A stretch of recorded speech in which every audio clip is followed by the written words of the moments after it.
आपको बताना ये चाह रहा हूँ कि हिंदू माता पिता अपनी जवान बेटियों को मुसलमानों के पीछे लगाते हैं कि भाई हिंदुओं में तो हम तुम्हारी शादी कर नहीं सकते, ये जहेज प्रथा है, यहाँ पे जहेज मांगते हैं, मुसलमान बगैर जहेज की शादी कर लेता है, तो तू किसी मुसलमान को सेट करके उससे शादी कर ले। नमस्कार, मैं हूं सुजीत कुमार और आप देख रहे हैं न्यूज जरा हटके।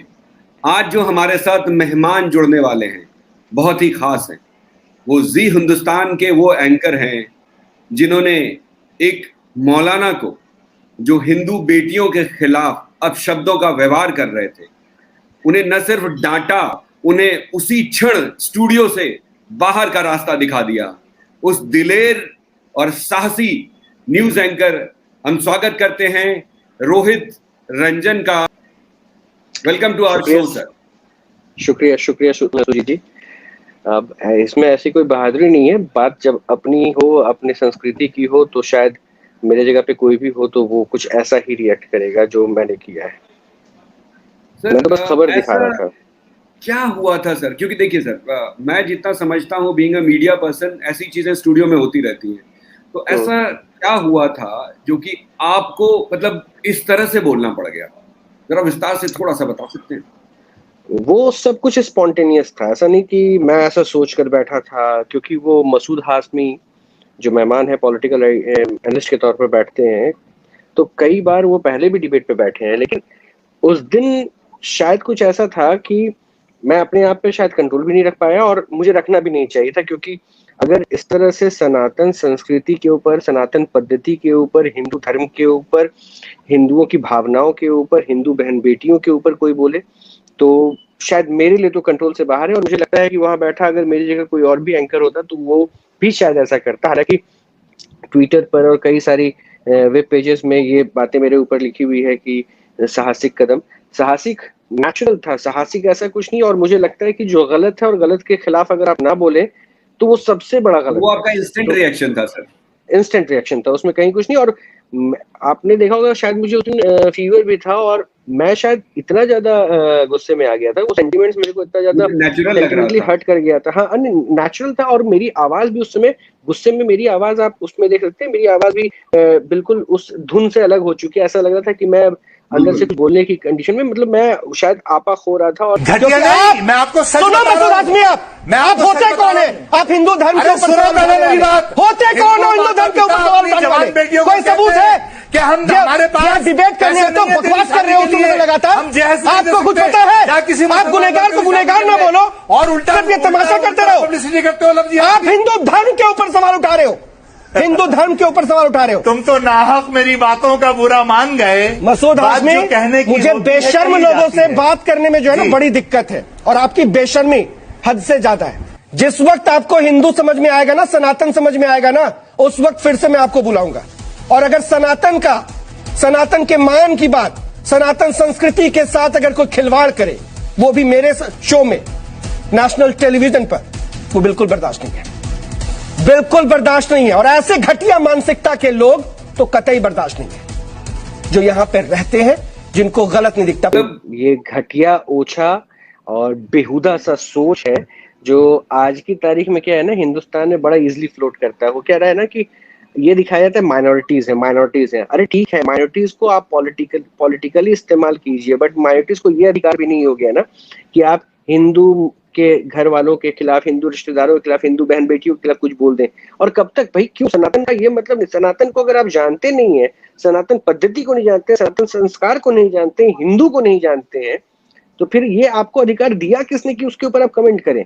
हिंदू, देखिए हिंदू सवाल बनता है। आपने खैर उनको वहां कह दिया कि आप उठिए और जाइए यहाँ से, इस घटिया सोच की मानसिकता वालों से हम बात नहीं करेंगे, लेकिन उनसे जरा पूछते कि आप जिस धर्म से आप संबंधित है, कुरान आप पढ़ते हैं, क्या कुरान में ऐसा कहीं लिखा हुआ है कि दूसरे की बहन बेटियों को इस तरह से बोलें?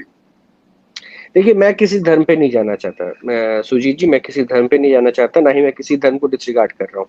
लेकिन मेरे धर्म पे, मेरी पद्धति पे, मेरी संस्कृति पर, मेरे हिंदू होने पर अगर कोई सवाल उठाएगा तो मैं उसका जवाब दूंगा, और इसके लिए मैं बिल्कुल तैयार हूँ। एक पत्रकार होने के नाते जो मेरा अधिकार है, मैं उस पर काम करूंगा। बिल्कुल बिल्कुल। किसी भी धर्म में सर ऐसा नहीं लिखा है कि हम दूसरे की बेइज्जती करें, दूसरे को अश्लील बातें बोले और इस तरह से करें। अच्छा सर, अगला सवाल कि आपको क्या लगता है कि ये एक चीप पब्लिसिटी का एक मतलब नमूना था इस तरह से बोलें, आज की डेट में गुस्से में हो चाहे जो हो, लोग उस वीडियो को लगातार देख रहे हैं। तो क्या एक चीप पब्लिसिटी का एक जरिया है इन लोगों का? तो ये जरिया है या नहीं है, ये उनकी सोच पे डिपेंड करता है। लेकिन मुझे लगता है कि चंद सवाल मेरे सामने भी थे ट्विटर पे, आपने जहां से ये सारी चीजें देखी कि ऐसे लोगों को बैठाते क्यों है। देखिए, ऐसे लोगों को एक्सपोज करना बहुत जरूरी है। ऐसी संकीर्ण मानसिकता, ऐसी घटना मानसिकता, ऐसी नीच सोच के लोगों को बेनकाब अब जब तक नहीं करेंगे ना, तब तक फिर पता कैसे चलेगा कि हाँ, जिनके लिए बोलने पर, जिनके लिए राजनीति करने पर बड़े बड़े चेहरे आ जाते हैं, हिंदू मुस्लिम बात हो जाती है, अल्पसंख्यक कहा जाता है, फैसिलिटेशन की बात होती है, तो उनको पता होना चाहिए कि दरअसल आप जिसके बारे में बोल रहे हो ना, उनकी मानसिकता क्या है, उनकी सोच क्या है। तो ऐसे लोगों को आप एक्सपोज तभी कर सकते हैं जब आप उनको एक प्लेटफॉर्म दें और उनकी जो अंदर की चीजें वो बाहर निकले। और मैं तो कह रहा हूं, भले ही लोगों ने मेरे से सवाल पूछा कैसे लोगों को बैठा, मैं फिर भी कह रहा हूं, मैं अपने डिबेट पर, शंखनाद पर ऐसे लोगों को बेनकाब करता रहूंगा जिनको संस्कृति का ज्ञान नहीं है, सम्मान नहीं है, वो हिंदू जानते नहीं कि क्या होता है, हिंदू परंपरा क्या होती है, हमारे त्योहार क्या होते हैं, हमारे रिश्ते क्या होते हैं, हमारे बहन बेटियों के बारे में अगर ओछा बोले, ये बिल्कुल नहीं।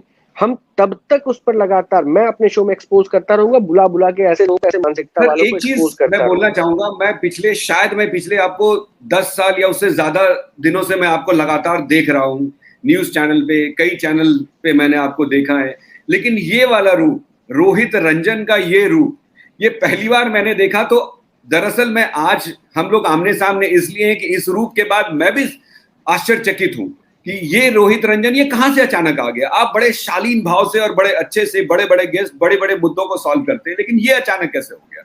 नहीं, मैं अभी भी उसी पे फॉलो करता हूँ जो मेरे, देखिए मैं जो नेचर का हूँ मैं वही हूँ, लेकिन मुझे लगता है ना कि ना मैं कभी किसी के खिलाफ गलत बोलता हूँ और ना ही मैं अपने धर्म के खिलाफ गलत सुन सकता हूँ। मैं किसी भी धर्म को लेकर ना ही डिसरिस्पेक्ट की कोई भावना रखता हूँ, ना ही ऐसा नहीं है कि मेरे दोस्त या फिर मेरे जानकार दूसरे धर्मों से नहीं है। लेकिन अगर जब बारी अपनी बात होती है ना कि मैं अगर गलत नहीं बोल रहा हूँ तो मैं गलत सुनूंगा भी नहीं। और अगर जब बात मेरे धर्म की हुई, मेरी संस्कृति की हुई, हमारे घर की बहु बेटियों की हुई, तो शायद मैं बर्दाश्त नहीं कर पाया। और ये ऐसा नहीं है कि भाई मैं ऐसा हूं, मैं चीखूंगा चिल्लाऊं, बिल्कुल भी नहीं। लेकिन ऐसे लोगों को एक्सपोज करूंगा और जो मेरे बस में हो सकेगा मैं तब तक अपनी चीजों के लिए फाइट तो करता रहूंगा। सर, मैं आपका अभी ट्विटर अभी देख रहा हूँ सर, तो ट्विटर में बहुत लोग बड़ाई कर रहे हैं, बहुत एक दिलेर स्टेप और अच्छी अच्छी बातें भी कर रहे हैं, लेकिन बहुत सारे लोग ऐसे भी हैं जो आपको कह रहे हैं कि आपका भी एक पब्लिसिटी स्टंट है, सब कुछ प्रायोजित था और ये सारा कुछ उसी हिसाब से किया गया है। क्या कहना चाहिए? तब तो सुजीत जी मैं आपसे बात कर रहा हूँ तो फिर आप भी प्रायोजित कर रहे होंगे, तब आपको भी कुछ फायदा हो रहा होगा। ये सवाल यहाँ पे है सर, इसलिए मैं डायरेक्ट आपसे पूछ रहा हूँ कि बेटर है कि रोहित रंजन हमारे साथ है वो मैं हर दिन 5 बजे डिबेट लेके आता हूँ। मेरे शोज आप चूंकि आप 10 साल से देख रहे हैं, कई चैनलों पे मैं डिबेट कर रहा हूँ और मुझे ऐसी कोई आपाधापी नहीं है कि मुझे पब्लिसिटी के लिए अपने धर्म, क्या मैं अपने घर वालों को बेइज्जत करके अपने नाम को कमाना चाहूंगा? मुझे तो नहीं लगता कि शायद मेरी जगह पे कोई भी बैठा हुआ चाहेगा।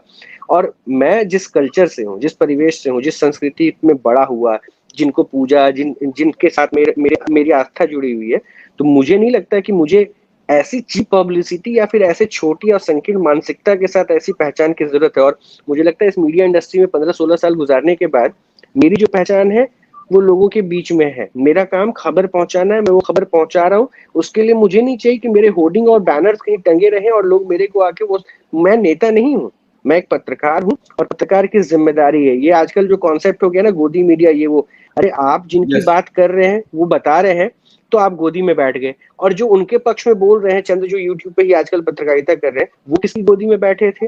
कल वो जब पत्रकारिता कर रहे थे, जो सो कॉल्ड उनकी पत्रकारिता थी, तो वो जो कह रहे थे, तो वो किसकी गोदी में बैठ के पत्रकारिता कर? ये फिलॉसफी है। और क्या है ना, ये अपनी सोच को किस तरह से हावी करे या किस तरह से रिप्रेजेंट करे, ये उन पे दर्शाता है। लेकिन मेरा ऐसा कुछ भी नहीं है। I am nothing against anything, but I am against for everything जो मुझे लगता है कि जो मेरे धर्म, मेरे समुदाय, मेरी संस्कृति या मेरी मजहब या मेरे ईमान या मेरी पहचान के खिलाफ होगा। सर, एक सवाल बनता है, बस अंतिम सवाल मैं आपसे करूंगा कि क्या इस जगह पे अगर मंसूर की जगह कोई अमन होता और वो उसी तरह से किसी और धर्म के ऊपर इस तरह की बातें करता, तो आपका रिएक्शन क्या ऐसा ही होता? देखिए, मैंने कहा ना कि मैं किसी धर्म को गलत नहीं मानता हूँ, ना ही मैं किसी को ये कह रहा हूं कि मैं उसकी इज्जत नहीं करता या नहीं करता। आपकी सोच आपकी पहचान देती है। क्यों इस देश में एपीजे अब्दुल कलाम को भी तो पूछते हैं, एपीजे अब्दुल कलाम को भी लेकर हर कोई नमन तो करते हैं ना, सलाम तो करते हैं ना, वो किस धर्म से है? तो ये है कि ना, आप कैसे अपने आप को रिप्रेजेंट करते हैं। मैं हिंदू हूं, मुझे गर्व है मैं हिंदू हूं और मैं गर्व से कहता हूं मैं हिंदू हूं, लेकिन मैं ये थोड़ी ना कह रहा हूं कि मैं किसी और धर्म को लेके गाली दे दूं। अगर ये मैं कह रहा हूं तो ये मेरी गलती है। मैं फख्र से कहता हूं मैं हिंदू हूं, मुझे गर्व है हिंदू होने पे, मुझे अपने आराध्य पे गर्व है, मैं उनके साथ विश्वास के साथ जुड़ा हुआ हूं और मैं सनातन पद्धति का जहां तक हो सके मैं प्रचार भी करने को तैयार हूं। मैं अपने माध्यम से, मेरा अपना तरीका हो सकता है, मेरा अपना जरिया हो सकता है, बट मैं किसी को गाली दूं ये मुझे नहीं कर सकते। बिल्कुल सर। तो सर मैं कामना करूंगा, गुजारिश करूंगा जो आपके जो फैंस हैं उनके बीच जो ये स्माइल रहे, शंखनाद में ये स्माइल हमेशा इसी तरह से बरकरार रहे। लेकिन अगर कोई भी इस तरह की बात करे तो वो रौद्र रूप आपका उसी तरह से बरकरार रहे उन सब लोगों के लिए, ऐसे घिनौने कुकृत्य वाले लोगों के लिए। बहुत बहुत धन्यवाद सर न्यूज़ जरा हटके से जुड़ने के लिए। तो ये थे रोहित रंजन हमारे साथ। चलिए हम मिलते हैं अगले अपने वीडियो में, तब तक के लिए नमस्कार।